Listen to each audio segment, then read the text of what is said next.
My name is Matthew Walker. I am a professor of neuroscience and psychology at the University of California, Berkeley, and I am the author of the book, Why We Sleep. What are things that we can all do tonight and in the future to start getting better sleep?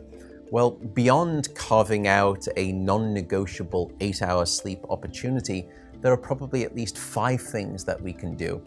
The first is that we have to try and maintain regularity. And if there's one thing that you take away from this, it would be going to bed at the same time and waking up at the same time, no matter whether it's the weekday or the weekend. Even if you've had a bad night of sleep, still wake up at the same time of day and reset.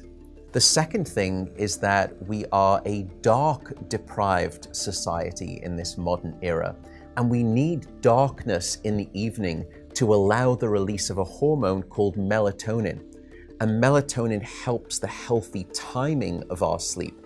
So try to dim down half the lights in your home in the hour before bed. Stay away from screens, especially those LED screens. They emit blue light that actually puts the brakes on melatonin.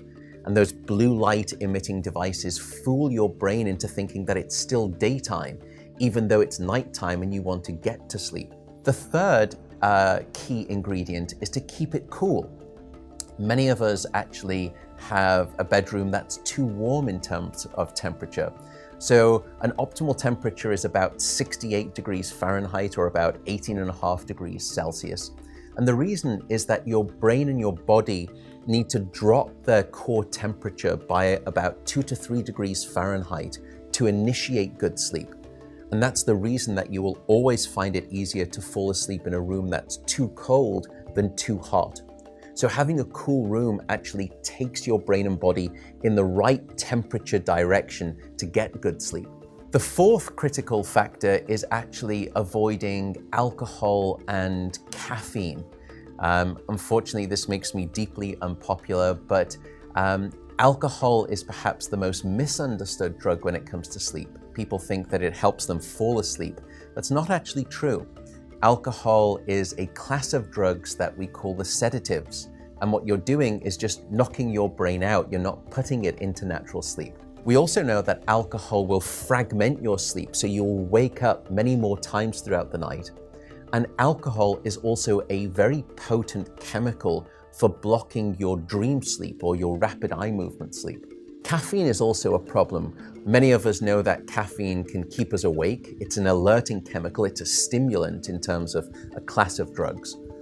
But few people know that even if you can have a cup of coffee after dinner and you fall asleep fine and maybe you stay asleep, the depth of the deep sleep that you have when there is caffeine within your brain isn't as deep as when you have abstained from that cup of coffee after dinner.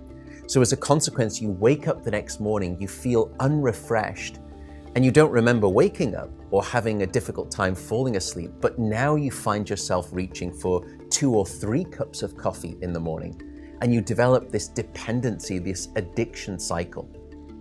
The fifth and final tip for better sleep is to not stay in bed awake.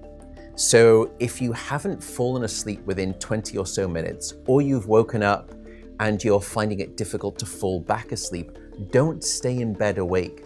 The reason is that your brain very quickly starts to learn the association between your bed being about the place that you're awake rather than your bed being about sleep. So the advice is to get up, go to another room, and in dim light, just read a book. No screens, no email checking, no food. And only when you feel sleepy should you return to bed. And that way you can actually then relearn the association between your bedroom being about the place of sleep rather than being awake. I should also note that some people don't like the idea of getting up and going out to a different room if it's dark and they're warm in bed. An alternative is actually meditation. Meditation has been demonstrated in clinical trials to help people just relax the body, calm down the fight or flight branch of the nervous system that can happen when we wake up in the middle of the night and we have that Rolodex of anxiety thoughts. And by meditating, you can start to quiet the mind as well as the body, and that also helps you fall back asleep more easily.